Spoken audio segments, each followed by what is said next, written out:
नमस्कार दोस्तों, स्वागत है आपका हमारे YouTube चैनल जीके ट्रैकर पे। देखिए फ्रेंड्स, आज की वीडियो में हम बात करेंगे जो हमारी एक सीरीज़ है टॉप जीके एमसीक्यू सीरीज़, जिसमें हम आपके प्रीवियस ईयर क्वेश्चंस को यहाँ पर पूरी डिटेल के साथ कवर करते हैं। सिर्फ क्वेश्चन आंसर को यहाँ पर नहीं देखते, उनसे रिलेटेड जितने आपके इंपॉर्टेंट फैक्ट होते हैं उनको भी कवर करते हुए चलते हैं, जिससे आपके प्रीवियस ईयर क्वेश्चन भी कवर हो जाएं और आपके उनसे जुड़े हुए फैक्ट भी कवर हो जाएं, जिसके माध्यम से आपका रिवीजन भी यहाँ पर हो जाए। ये हमारी इस सीरीज की 78वीं क्लास है। अगर आपने इससे पहले की क्लासेस को नहीं देखा है, आप उनको प्लेलिस्ट में जाके देख सकते हैं। तो चलिए दोस्तों, आज की क्लास को शुरू करते हैं। आज का हमारा पहला क्वेश्चन है, प्रधानमंत्री रोजगार प्रोत्साहन योजना की शुरुआत किस वर्ष में करी गई थी? देखिए, प्रधानमंत्री रोजगार प्रोत्साहन योजना काफी इंपॉर्टेंट योजना है, जो अभी एसएससी एमटीएस का एग्जाम हुआ है आपका सितंबर 2023 के अंदर। इसमें यह क्वेश्चन पूछा गया था योजनाओं को लेकर, और खासकर रोजगार से रिलेटेड योजना पेपर में आ सकती है। इसकी शुरुआत करी गई थी भारत सरकार के द्वारा 2016 में। इसकी घोषणा होती है 2016 में, योजना शुरू होती है 2018 में, लेकिन जो एसएससी ने इसका आंसर सही माना है, वो घोषणा को सही माना है 2016। ठीक है, ऑप्शन बी आपका सही उत्तर हो जाएगा। नेक्स्ट है, निम्नलिखित में से कौन सा ब्रिटिश भारत में महात्मा गांधी के नेतृत्व में पहला सत्याग्रह आंदोलन था? यानी भारत के अंदर गांधी जी के द्वारा किया गया पहला सत्याग्रह कौन सा था? अभी तक आपने इस क्वेश्चन को इस तरीके से देखा है कि महात्मा गांधी ने भारत में सत्याग्रह का पहला प्रयोग कहां पर किया? सभी जानते हैं चंपारण में किया। इसका आंसर भी क्या हो जाएगा? चंपारण सत्याग्रह। ऑप्शन बी सही उत्तर होगा। महात्मा गांधी ने सत्याग्रह का सबसे पहला इस्तेमाल दक्षिण अफ्रीका में किया था। भारत में सबसे पहला इस्तेमाल उन्होंने चंपारण में किया था, चंपारण सत्याग्रह के दौरान। चंपारण सत्याग्रह आपके अप्रैल 1917 में हुआ था, इसको ध्यान रखेंगे। कुछ इंपॉर्टेंट बातें हैं इसको लेकर, उनको देखिए। क्वेश्चन आता है कि यह सत्याग्रह किसके विरुद्ध था, इससे क्या मिला, महात्मा गांधी को यहां किसने बुलाया, वो सारी बातें। जो चंपारण सत्याग्रह था, महात्मा गांधी द्वारा भारत में सत्याग्रह का पहला प्रयोग था, जो उन्होंने चंपारण में किया था। चंपारण सत्याग्रह आपके 3 कटिया प्रथा के विरुद्ध था। क्वेश्चन आता है कौन सी प्रथा के विरुद्ध था? 3 कटिया प्रथा। इस प्रथा के तहत किसानों को अपनी जमीन के कम से कम 3/20 भाग पर नील की खेती करना अनिवार्य था। नील की खेती से जमीन को नुकसान होता था। नील की उस समय उतनी डिमांड भी नहीं थी, फिर भी जबरदस्ती ये किया गया था। इसी को कहा गया 3 कटिया प्रथा। ठीक है, इसी के विरुद्ध महात्मा गांधी ने इस आंदोलन को चलाया। चंपारण आने के लिए महात्मा गांधी को लखनऊ अधिवेशन में चंपारण के जो किसान नेता थे राजकुमार शुक्ल, उन्होंने न्योता दिया था। 3 कटिया प्रथा के बारे में बताया लखनऊ अधिवेशन 1916 में राजकुमार शुक्ल ने। इन्होंने गांधी जी को चंपारण आने का न्योता दिया। 1917 में महात्मा गांधी चंपारण पहुंचे।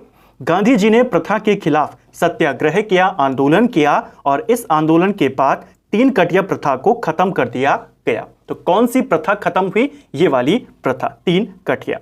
इसी आंदोलन की सफलता के बाद रविंद्रनाथ टैगोर ने महात्मा गांधी को महात्मा की उपाधि दी थी। इसको भी ध्यान रखना है। ठीक है, अभी हमने कुछ समय पहले ही हमारी जो एक सीरीज है भारतीय राष्ट्रीय आंदोलन, उसको कंप्लीट किया है। आप वहां पर जाकर महात्मा गांधी ने साउथ अफ्रीका में क्या क्या किया, इंडिया में क्या क्या किया, पूरा घटनाक्रम 1885 से लेकर 1947 तक का पूरा जो राष्ट्रीय आंदोलन है, आप उसको देख सकते हैं।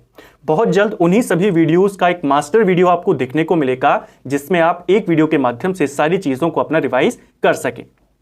अगला क्वेश्चन है हमारा, निम्नलिखित में से कौन सा बंदरगाह उड़ीसा में स्थित है? बंदरगाहों को लेकर भी क्वेश्चन आते हैं कि भारत का सबसे बड़ा बंदरगाह कौन सा है? तो आप कहते हैं मुंबई बंदरगाह है। भारत का सबसे बड़ा भू आबद्ध बंदरगाह कौन सा है? आप कहते हैं विशाखापट्टनम बंदरगाह है। इस तरीके के क्वेश्चन। अगर हम यहां पर बात करें बंदरगाह कौन सा है जो उड़ीसा के अंदर स्थित है, जो कांडला बंदरगाह है, कांडला पोर्ट, ये आपके गुजरात के अंदर है। ठीक है, पाराद्वीप बंदरगाह की बात करें, यह आपके उड़ीसा में आता है। तूतीकोरिन बंदरगाह की बात करें तो यह भी भारत का एक इंपॉर्टेंट बंदरगाह है, जो तमिलनाडु में आता है। और हल्दिया बंदरगाह की बात करें तो यह आपके पश्चिम बंगाल में आता है। आपसे उड़ीसा पूछा है तो आप सीधा इसको टिक कर जाएंगे। ठीक है, तो उड़ीसा का बंदरगाह है आपका फेमस पारादीप बंदरगाह। नेक्स्ट है, मुद्रा वही है जो मुद्रा का काम करे, निम्नलिखित में से ये किसका कथन है? ये क्वेश्चन भी अभी हाल ही में एसएससी ने पूछा था, मुद्रा वही है जो मुद्रा का काम करे। ये स्टेटमेंट प्रोफेसर वाकर का है। ऑप्शन बी सही आंसर होगा। एक और क्वेश्चन मुद्रा को लेकर एक स्टेटमेंट कि मुद्रा स्वयं मुद्रा का निर्माण करती है, ये किसने कहा था? तो ये वाला फेमस स्टेटमेंट क्राउमर ने कहा था कि मुद्रा मुद्रा का ही निर्माण करती है। ठीक है, तो दोनों स्टेटमेंट याद रखने हैं, पेपर में पूछे गए हैं। नेक्स्ट है, कर्नाटक का कोलार क्षेत्र निम्नलिखित में से किस खनिज के लिए प्रसिद्ध है? काफी फेमस क्षेत्र है कोलार क्षेत्र, आपके कर्नाटक में पड़ता है और ये आपके सोने के लिए फेमस है, जो गोल्ड है इसके लिए प्रसिद्ध है। ऑप्शन सी सही आंसर होगा। एक फेमस फिल्म आई थी 2018 में, जिसका सेकंड पार्ट आया 2022 में। फिल्म का नाम था KGF। इसी का फुल फॉर्म क्या है? Kolar gold fields. ठीक है, तो कोलार गोल्ड फील्ड इसका पूरा नाम है, फुल फॉर्म है। कोलार क्षेत्र जो कर्नाटक में है उसी के ऊपर ये बेस्ड पूरी फिल्म है। किसके लिए फेमस है? कोलार क्षेत्र गोल्ड के लिए फेमस है, सोने के लिए फेमस है। नेक्स्ट है, कई बार क्वेश्चन ऐसे भी बन जाएगा, बताइए गोल्ड के लिए प्रसिद्ध कोलार क्षेत्र जिसके ऊपर KGF मूवी बनी कहां स्थित है? कर्नाटक में है। ठीक है, अगला है, विवेकानंद रॉक मेमोरियल कहां स्थित है? विवेकानंद रॉक मेमोरियल की बात करें तो यह आपके तमिलनाडु में स्थित है, यानी कन्याकुमारी के अंदर स्थित है।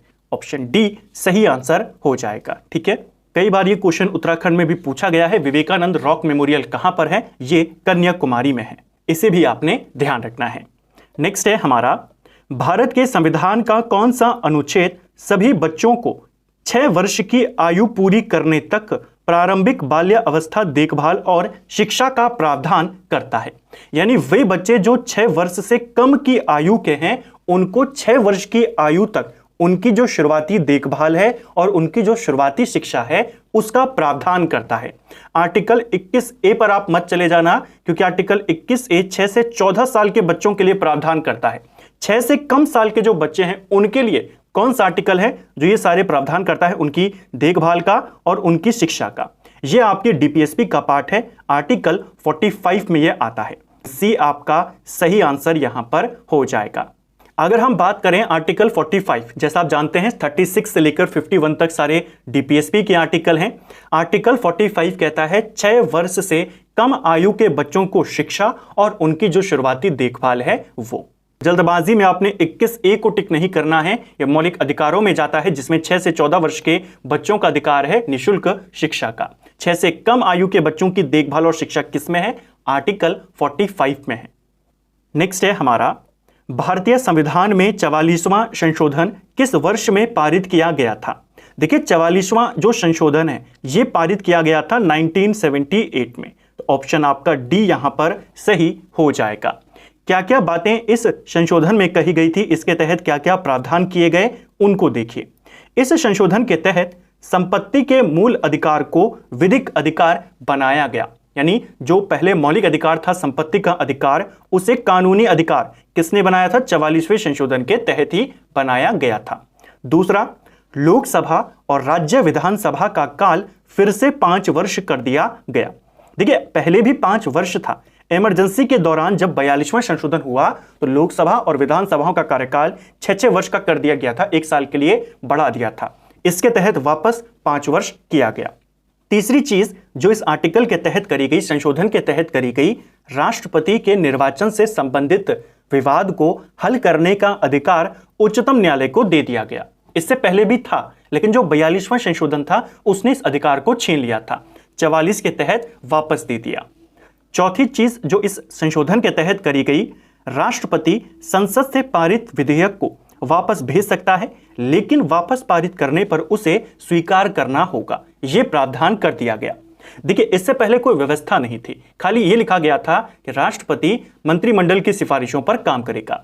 42वें संशोधन के तहत यह कंपलसरी कर दिया गया कि वो उन्हीं की सलाह पर काम करेगा, यानी वो विधायक लौटा नहीं सकता।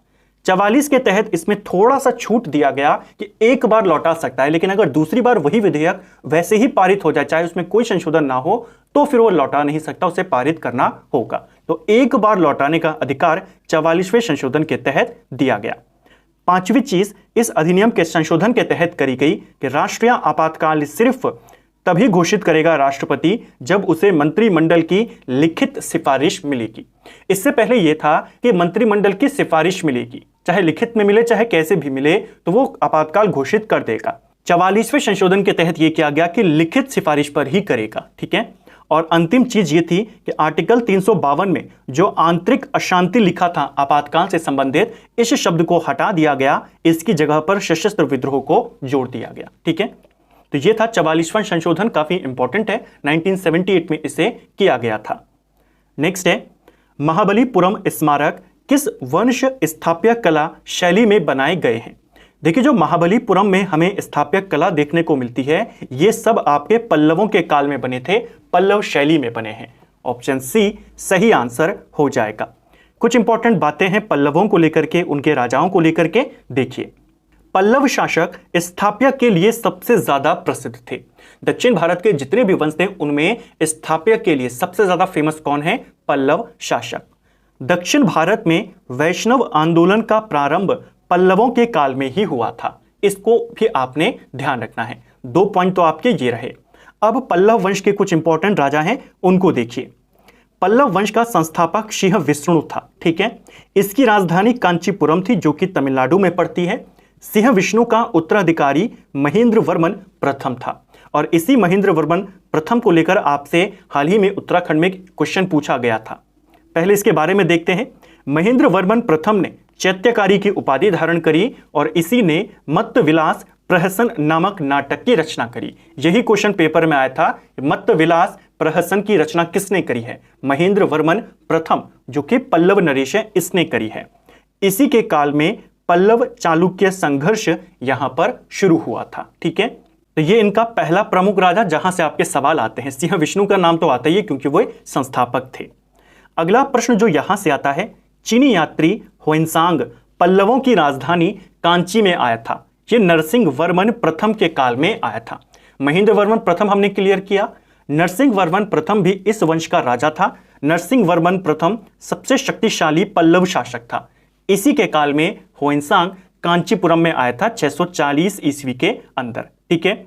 जो नरसिंह वर्मन प्रथम था, इसी ने वातापी के चालुक्य नरेश पुलकेशिन द्वितीय को पराजित किया था। अगर आप प्रीवियस ईयर के पेपर को उठाकर देखेंगे, बहुत बार ये क्वेश्चन आया है, पुलकेशिन द्वितीय चालुक्य नरेश था, इसको किसने हराया?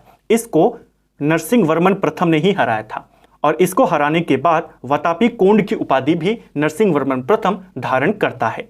महाबलीपुरम में रथों का निर्माण किसने कराया था? नरसिंह वर्मन प्रथम ने कराया था, ठीक है। इसके बाद जो राजा हुआ यहां का, वो था नरसिंह वर्मन द्वितीय। इनको लेकर क्वेश्चन आता है, कांची के कैलाशनाथ मंदिर का निर्माण किसने कराया? कांची में जो कैलाश मंदिर है, इसका निर्माण नरसिंह वर्मन द्वितीय ने कराया। और महाबलीपुरम में एक शोर मंदिर, इसका निर्माण भी नरसिंह वर्मन द्वितीय ने कराया। 3 राजा पल्लवों के, महेंद्र वर्मन प्रथम, नरसिंह वर्मन प्रथम और द्वितीय, उनके हमने क्वेश्चनों को देखा आपके प्रीवियस ईयर क्वेश्चन के साथ।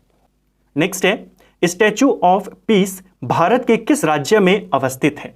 देखिए स्टैचू ऑफ पीस की बात करें तो ये आपके राजस्थान में स्थित है। स्टैचू ऑफ यूनिटी की बात करें तो वो गुजरात में है, और स्टैचू ऑफ इक्वलिटी की बात करें तो वो आपके तेलंगाना में है, ठीक है। नेक्स्ट है, रविंद्रनाथ टैगोर द्वारा लिखित जन गण मन सर्वप्रथम जनवरी 1912 में किस नाम से प्रकाशित हुआ था? तो भारत का राष्ट्रगान जन गण मन रविंद्रनाथ टैगोर ने लिखा, और यह सबसे पहले प्रकाशित, देखिए गाने की बात नहीं कर रहा है, सबसे पहले प्रकाशित कब हुआ उसकी बात है। सबसे पहले प्रकाशित जनवरी 1912 में किया गया था, और यह भारत भाग्य विधाता के नाम से प्रकाशित हुआ था। किस में प्रकाशित हुआ था? अगर यह क्वेश्चन आएगा तो जो तत्वबोधिनी पत्रिका आती थी, इसमें यह प्रकाशित हुआ था, ठीक है। शीर्षक क्या था इसका? भारत भाग्य विधाता। कुछ इंपॉर्टेंट फैक्ट्स हैं आपके राष्ट्रगान को लेकर, उनको देखिए। रविन्द्रनाथ टैगोर ने भारत का राष्ट्रगान जन गण मन मूल रूप से बांग्ला भाषा में लिखा था। क्वेश्चन आता है कि मूल रूप से किस भाषा में लिखा गया था हमारा राष्ट्रगान? बांग्ला भाषा में। इसी गाने के हिंदी संस्करण को संविधान सभा ने 24 जनवरी 1950 को राष्ट्रगान के रूप में अपनाया, ठीक है। राष्ट्रगान सबसे पहले 1911 में कांग्रेस के कोलकाता अधिवेशन में गाया गया था। बहुत बार ये क्वेश्चन आता है, जनगण मन सबसे पहले कहां पर गाया गया था? कोलकाता अधिवेशन 1911। ठीक है, इस अधिवेशन की अध्यक्षता विशंबर नारायण दत्त कर रहे थे। ठीक है, जो पंडित विशंबर नारायण दत्त थे वे कर रहे थे। इसके बाद 1911 में इसे पहली बार गाया गया। इसके बाद सबसे पहले 1912 में तत्वबोधिनी पत्रिका में भारत भाग्य विधाता के नाम से ये प्रकाशित हुआ। 1919 के अंदर इसी गाने को, जो हमारा राष्ट्रगान है, मॉर्निंग सॉन्ग ऑफ इंडिया के नाम से अंग्रेजी अनुवाद किया गया। ठीक है, और इसका अंग्रेजी अनुवाद खुद रविंद्रनाथ टैगोर ने किया था। क्वेश्चन आता है, हिंदी अनुवाद किसने किया, अंग्रेजी अनुवाद किसने किया? वो सब इन्होंने खुद किया। ठीक है, इसके बाद अगर हम बात करें, राष्ट्रगान की जो धुन है उसे स्वतंत्रता सेनानी कैप्टन राम सिंह ठाकुर के द्वारा तैयार किया गया। जो जनगण मन को संगीतमय बनाने का जो श्रेय जाता है, इसकी जो धुन तैयार करने का श्रेय जाता है, आईएनए के सैनिक कैप्टन राम सिंह ठाकुर को जाता है। ठीक है, राष्ट्रगान के गायन की अवधि कितनी है? हमारे 52 सेकंड। और संक्षिप्त अवधि की बात करें तो ये आपकी 20 सेकंड है। ये कुछ इंपॉर्टेंट फैक्ट्स थे जो आपको ध्यान रखना है। तो पहली बार प्रकाशित कब हुआ, किस नाम से हुआ? अंग्रेजी शीर्षक क्या है? Morning song of India. कब हुआ कन्वर्ट अंग्रेजी में? आप कहेंगे 1919। किसने किया? टैगोर ने किया। ठीक है, नेक्स्ट है, निम्नलिखित में से कौन सा युग्म दर्शन प्रचारक का सही सुमेलित है? तो आपने सही वाला बताना है। एक तरफ आपको विभिन्न दर्शन दिए गए हैं, दूसरी तरफ इनके प्रचारक दिए गए हैं। क्या वैश्विक दर्शन का प्रचारक पतंजलि था? तो ये आपका गलत हो जाएगा। वैश्विक दर्शन का जो प्रचारक था वो कणाद थे और उलूक थे, दोनों को माना जाता है। ठीक है, उत्तर मीमांसा दर्शन का प्रचारक कौन है? उत्तर मीमांसा का प्रचारक वादरायण को माना जाता है। ठीक है, मीमांसा दर्शन की बात करें, जिसको पूर्व मीमांसा भी कहते हैं, इसके प्रचारक जैमिनी थे। ठीक है, न्याय दर्शन के प्रचारक गौतम थे। तो ये वाला आपका सही हो जाएगा और आपने सही वाला बताना था। इसके अलावा एक और दर्शन जो है आपका सांख्य दर्शन। सांख्य दर्शन के प्रचारक कौन है? कपिल मुनि है। सभी दर्शनों में सबसे प्राचीन दर्शन किसको माना जाता है? सांख्य दर्शन को माना जाता है। योग दर्शन से संबंधित कौन है? पतंजलि है। ठीक है, तो ये विभिन्न दर्शन और उनके प्रचारक, उनसे संबंधित ऋषि पेपर में आते हैं। नेक्स्ट है, वैदिक कालीन प्रशासन में भागदूह कौन अधिकारी होता था? तो वैदिक कालीन प्रशासन में जो भागदूह नाम का अधिकारी होता था, राजस्व कर जमा करने वाला अधिकारी कहलाता था। ऑप्शन बी आपका सही उत्तर हो जाएगा। वैदिक काल में जो इंपॉर्टेंट अधिकारी होता था उसे रत्निन कहा जाता था। ठीक है, तो जो यह आपका भागदूह रत्निन है, अधिकारी है, क्या काम करता था? राजस्व कर जमा करने का काम करता था। नेक्स्ट है हमारा, निम्न में से कौन क्षेत्रीय परिषद की अध्यक्षता करता है? काफी इंपॉर्टेंट क्वेश्चन है क्षेत्रीय परिषद को लेकर के। देखिए, क्षेत्रीय परिषद की अध्यक्षता भारत के गृह मंत्री करते हैं। ऑप्शन बी सही आंसर हो जाएगा। इसका मतलब जब भी क्षेत्रीय परिषद की बैठक होगी तो इसकी अध्यक्षता कौन करेंगे? भारत के गृह मंत्री। अगर हम क्षेत्रीय परिषदों की बात करें तो 1956 में जो राज्य पुनर्गठन अधिनियम आया था उसके तहत 5 क्षेत्रीय परिषद बनाई गई थी, जिसमें आपकी उत्तर क्षेत्रीय परिषद, पूर्वी क्षेत्रीय परिषद, पश्चिमी क्षेत्रीय परिषद, दक्षिणी और मध्यवर्ती क्षेत्रीय परिषद बनाई गई। इन सबके हेडक्वार्टर बनाए गए। जैसे उत्तर वाली जो क्षेत्रीय परिषद है, हेडक्वार्टर दिल्ली में, पूर्वी क्षेत्रीय परिषद का कोलकाता में, पश्चिम वाली का मुंबई में, दक्षिण का चेन्नई में और मध्यवर्ती का इलाहाबाद में हेडक्वार्टर बनाया गया। कई बार क्वेश्चन आते हैं कि बताइए पश्चिमी क्षेत्रीय परिषद का हेडक्वार्टर कहां पर है? तो इस तरीके के सवाल आपके पूछे जाते हैं क्षेत्रीय परिषद को लेकर। इसकी अध्यक्षता कौन करता है? क्षेत्रीय परिषदों की अध्यक्षता केंद्रीय गृह मंत्री करते हैं, जैसा हमने क्वेश्चन में देखा। जो छठी क्षेत्रीय परिषद है वो है पूर्वोत्तर परिषद।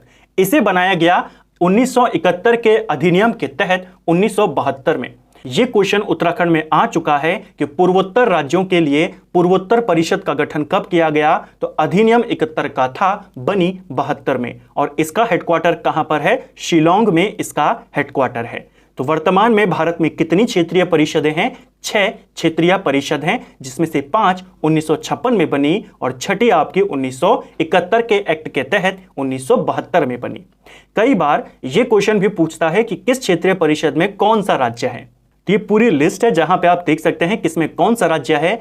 उत्तराखंड की अगर हम बात करें, उत्तराखंड उत्तर परिषद में नहीं आता है, उत्तर क्षेत्रीय परिषद में नहीं आता है, उत्तराखंड मध्यवर्ती क्षेत्रीय परिषद में आता है। इसमें 4 राज्य हैं, मध्य प्रदेश, छत्तीसगढ़, उत्तर प्रदेश और उत्तराखंड।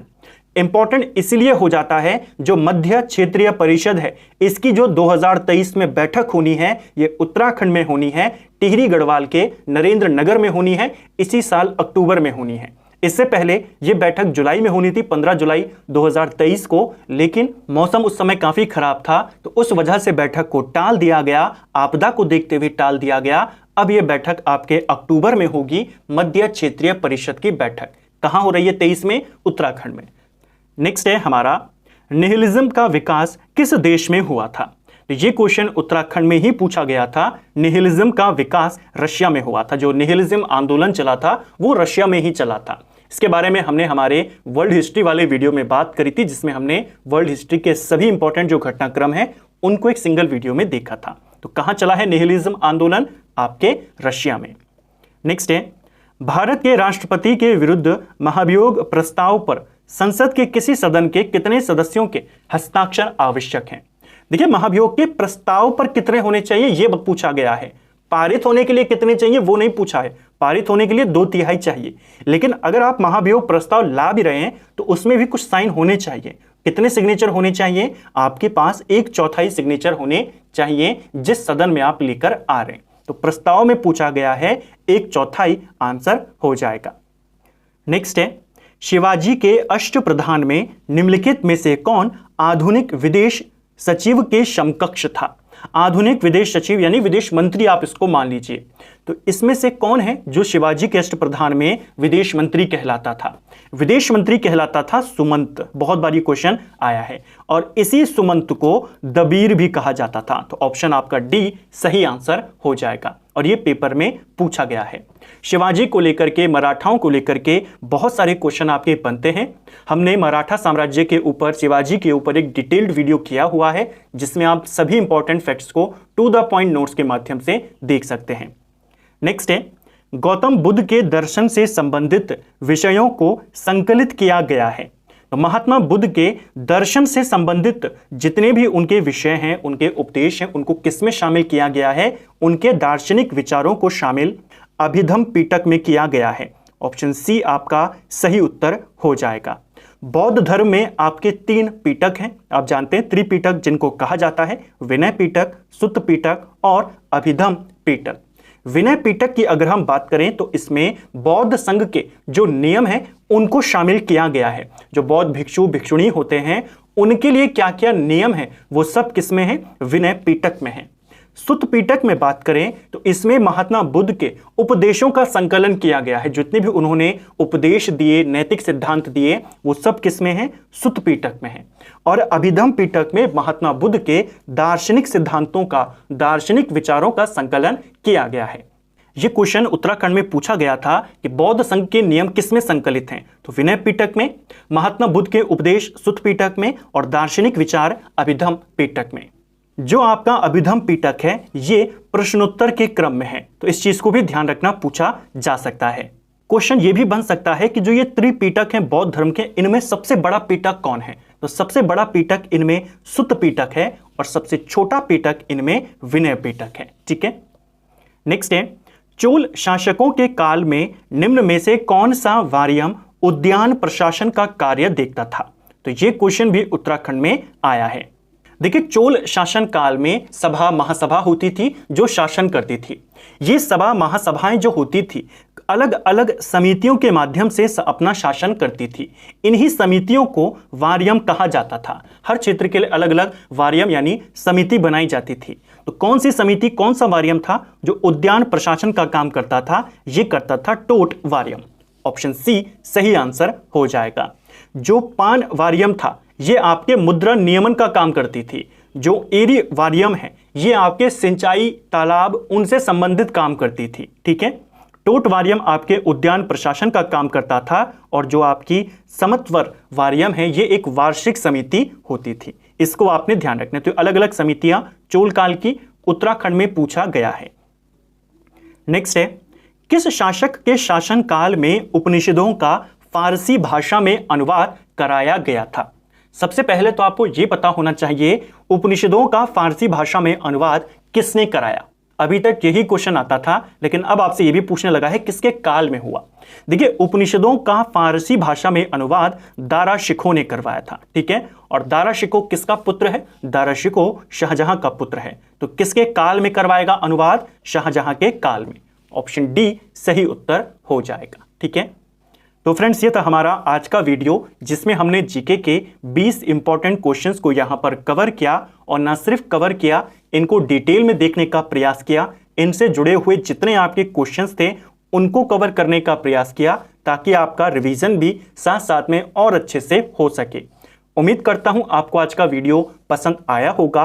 अगर आपको ये वीडियो पसंद आया है तो वीडियो को लाइक करें, चैनल पर अगर पहली बार आए हैं तो सब्सक्राइब करें, अपने दोस्तों के साथ शेयर करें। वीडियो आपको कैसा लगा कमेंट बॉक्स में हमें जरूर बताएं। साथ ही आपका स्कोर कितना रहा, 20 में से कितने नंबर आपके आए, वो भी आप कमेंट में हमें बता सकते हैं। Thank you friends.